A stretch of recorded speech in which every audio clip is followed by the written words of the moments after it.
Hey everybody, it's Aaronator here, and we got a little episode here of, this is a little video on GM mode talk, and this is regarding my future GM mode with the Vancouver Canucks. That is the team I have chosen. That's the team I'm going with. It could possibly be my last GM mode, so that's why I want to do it. But even if it isn't, I still want to do Vancouver. So, before they get too good, so then it makes no sense to choose them. So now I'm going to choose them that way. Sorry, I've had a cold for a while, so basically it'll be easier to take them now when they're not as overpowered like Chicago in 5 years. That's just an example. Let's say that happens. Oh my gosh. Just a second, guys. I felt like I couldn't breathe. Okay. So, I'm going to show you the NHL rosters, as well as a lot of the young guns that I've created, rookies and stuff. So I use magazines. I use lots of Google, Wikipedia, hockey database, EliteProspects.com. I think that's what it's called. But yeah, basically, I used a lot of things to judge different players. I've made so many changes to so many players, depth players, younger players, and basically this episode is to, or this video, I keep on saying episode, but I mean this video is to show you what it basically is. What would you say? I'd say what roster. These are the rosters that I'm going to use basically, and I think you could tell. But yeah, so some players may not be as accurate based on the fact that they're on really good teams or really bad teams, guys. So, for one example, we're not there yet, but the Edmonton Oilers, Jordan Eberle is an 86. Now, there's a lot of other players that are similar to him, like Nikita Kucherov, Mike Hoffman, lots of snipers with lots of skill. But also, I guess, Panarin in that case. Panarin played with Patrick Kane with morale in GM mode because this team should be successful for the first couple of years. He should be an 87 overall, so that seems realistic. Same with Eberle. His offensive stats, his overall game, at least for him especially, is he's more of a one-way player. I mean, he, arguably, obviously players can have defensive size, and I bet there's going to be one Edmonton fan that says I'm completely wrong. I never watched Eberle. You're right, I never watch Eberle, but I do watch the Oilers occasionally, and I do know that although they are very good offensively, their team sucks, and they have sucked for a while. And Edmonton fans, you can't disagree with me on that one. But one main thing is that I mean, Edmonton's a promising team, and the reason that I right now, 100%, I'm going to say this right now, McDavid deserves, the way he played, to at least be 86, if not 87, compared to a bunch of other players, like I said, Kucherov, Palat, Hoffman, Stone, all those guys, but because of his potential also in GM mode, he will get better. So, by the end of year one, McDavid, I guarantee you, will be at least like 88 or something like that, at 90 even. So, I mean, it makes it better. Now, I did also do one thing as well for the GM mode. I've kept track of contract extensions, and I decided that I was going to, I decided that I'm going to watch for them. I mean, teams are going to be having problems with them. With some contracts, but like in the GM mode.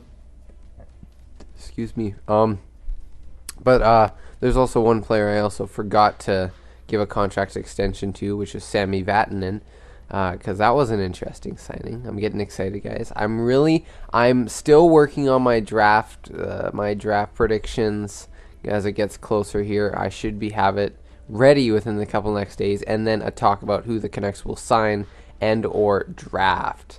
Depth picks I won't too much worry about, but maybe first and maybe second round. if there's a possibility to trade into the second round, if not third round, because I have a little magazine that helps me with stuff, and just by what the Canucks need and what I can read about players and the small statements that are made, you can tell. So I will have a Canucks Talk podcast within the next week. I may do it after or before the draft. You guys can let me know. I might have my draft. I think I'll have my draft predictions for before the draft, and I think I'll have the Canucks Talk podcast afterwards. So yeah, that's pretty much it. I'm trying to think if there's anything else I'm forgetting. Don't worry, I will go through goalies. I'm gonna try and speed this up here. I don't actually know how fast.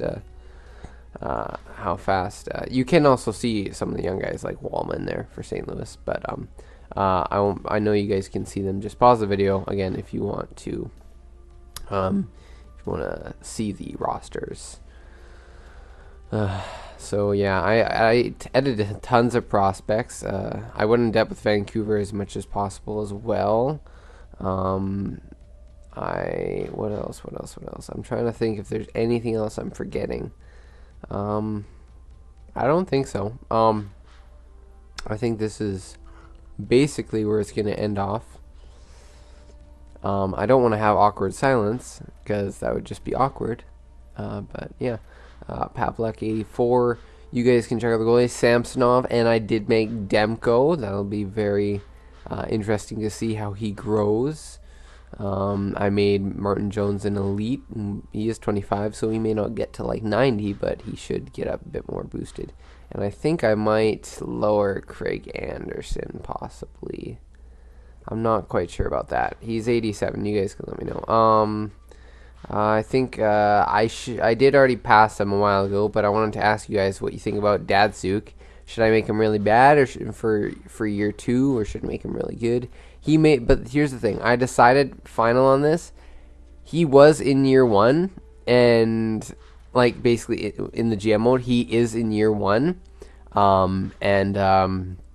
at 89 overall, because I don't think he had the greatest season. I was gonna move Zetterberg. I moved Zetterberg and Datsuk both down because they didn't have great seasons.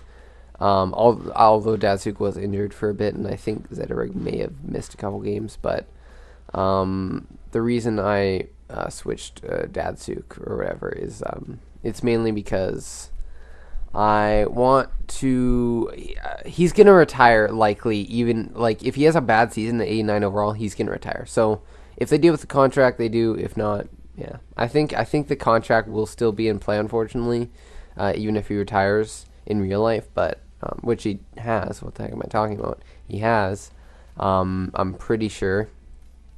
But yeah, that should be it. So there's all the prospects. I also made, if you guys noticed, I made Triumkin because the roster update for a previous one. This is the roster update for a couple roster updates ago. So I just basically edited. I made him pretty much the same. I changed some of his stats, but just to make him more well-rounded. Nikita Zaitsev is on the Maple Leafs. He's like 76 overall. So his potential. We'll hopefully get him back up there. I think that's pretty much it, guys. But you guys could see all the prospects. You can gauge. I mean, most of them are 4 green, 3.5 green, 4 yellow, something like that. It's usually all like that for all the prospects. Yeah, all you need to do, go back there, pause it, whatever it is. 10-minute video is not bad. I'm good with that. I am good with that. But anyways, guys, that's pretty much it. The Canucks GM mode will be coming soon, very, very soon, and I'm very excited. Hopefully before the draft. In a couple days, I'll make the first episode. You guys can let me know what you think about the new roster, about my new rosters, the new prospects, all that stuff. But anyways, guys. Anyways, I hope you guys enjoyed this little video, I guess. And yeah, that's pretty much it. So anyways, I will see you guys when we start the GM mode with the Vancouver Canucks. Bring the beat back.